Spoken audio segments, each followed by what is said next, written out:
சாந்தி சமாதானத்தோடு.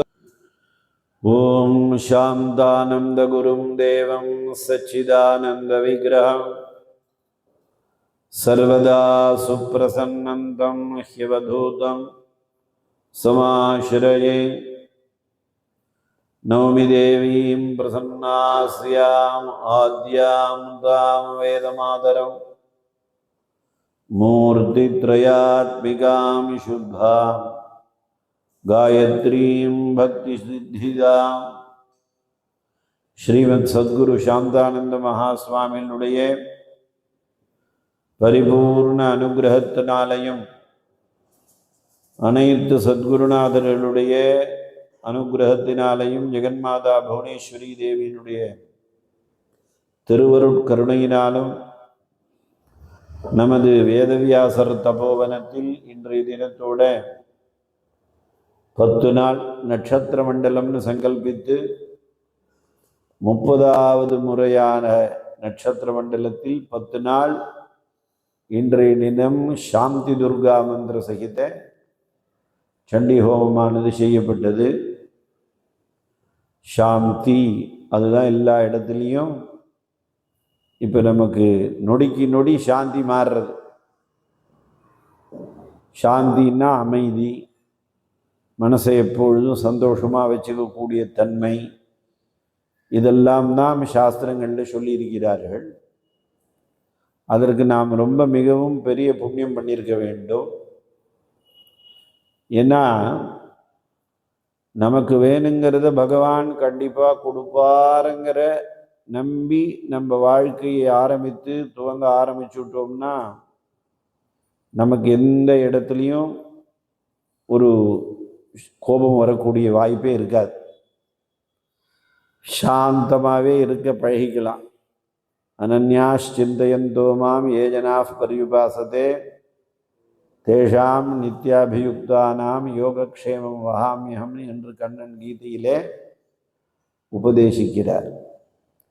அதே மாதிரி ஒன்றில் நமக்கு ரொம்ப பிடிப்பு இருக்கும் பொழுது தான் அந்த பிடிப்பானது என்ன பண்ணுறதுன்னா கோபத்தை உண்டு விடும்.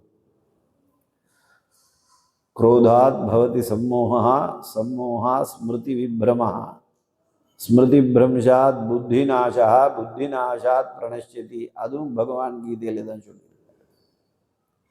அப்போ என்ன அப்படின்னா எப்பொழுதும் மனசை சந்தோஷமாக வச்சுக்கணும்.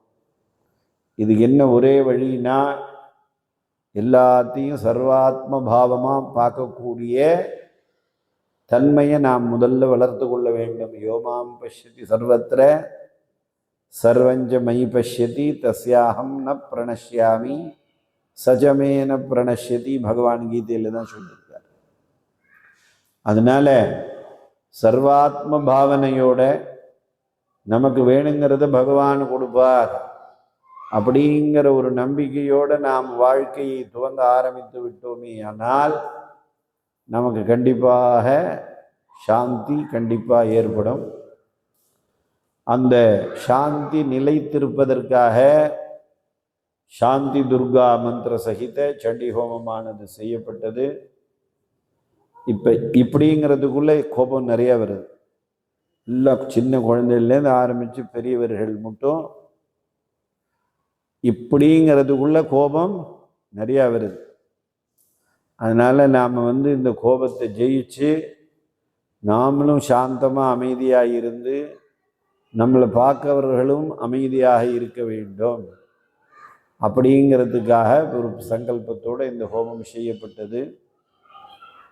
வயமிக பரிதுஷ்டாக வல்கலை தொந்துகூலைஹி சமைவ பரிதோஷோ நிர்விசேஷோ விசேஷா சது பவதி தரித்ரோ யஸ்ய திருஷ்ணா விஷாலா மனசிச்ச பரிதுஷ்டே கோர்த்தவான் கோ தரித்ரா.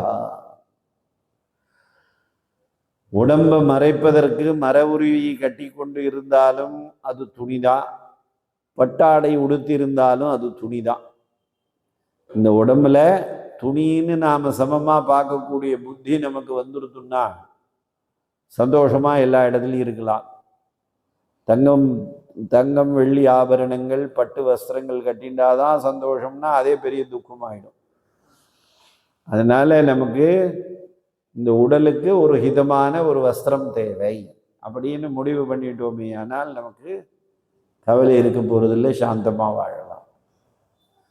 சரிப்பா, உனக்கு இப்போ எப்போதான் துக்கம் உனக்கு வரும்னா, நீண்ட ஆசையை எவன் உடையவனாக இருக்கிறானோ அவனுக்கு தான் துக்கம்.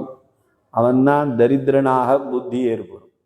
சது பவதி தரித்ரோ எஸ்ய திருஷ்ணா விஷாலா மனசிச்ச பரிதுஷ்டே கோர்த்தவான் கோ தரித்ரா. மனசை எப்பொழுதும் பகவானுடைய ஸ்மரணையோட சந்தோஷமாக வைத்துக்கொள்ள நாம் பழகிவிட்டோமே ஆனால் நமக்கு எப்போ பார்த்தாலும் சாந்தி தான். அதுக்கு மேலே பெரிய சாந்தி உலகத்தில் கிடையாது. அதனால தான் இன்னைக்கு சாந்தி துர்கா மந்திர சகித சண்டி ஹோமமானது செய்யப்பட்டது. நமது சாந்தானந்த பாரதி சுவாமிகள் அவர்கள் உத்தரகாஷியில் தபஸெல்லாம் பண்ணிட்டு இருக்கார். அவர் ரொம்ப சந்நியாசத்தெல்லாம் முறைப்படி வாங்கி கொண்டு பெரிய குருநாதர்கள்ட்டெல்லாம் இருந்து கிட்டத்தட்ட ஒரு 1.5-2 வருஷ காலமாக அந்த